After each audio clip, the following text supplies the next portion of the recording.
passé cette nuit, qu'on ne peut pas négocier avec l'Iran un nouveau traité? Je pense que les Iraniens ont testé Israël et ils ont eu leur réponse. Ils ont voulu voir quel serait le résultat d'une provocation vis-à-vis d'Israël. Et je crois que la réponse qu'ils ont reçue est très claire.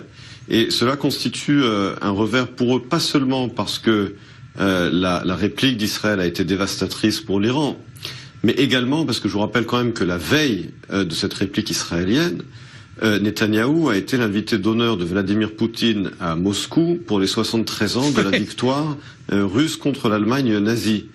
Et c'était le seul invité d'honneur, avec l'armée russe jouant la Tikva sur la place rouge.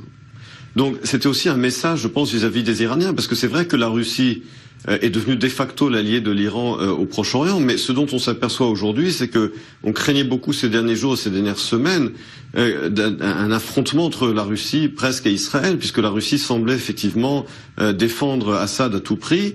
Or, ce dont on s'aperçoit, c'est pas seulement que Poutine a fait un geste d'amitié publique vis-à-vis de Netanyahou, mais qu'il lui a confirmé qu'Israël avait toute liberté d'action en Syrie. Et là, c'est un message de Poutine vis-à-vis des Iraniens, à savoir, c'est pas parce que j'ai sauvé Assad que vous pouvez faire ce que vous voulez en Syrie et m'entraîner dans des intercations avec les Israéliens et les Américains.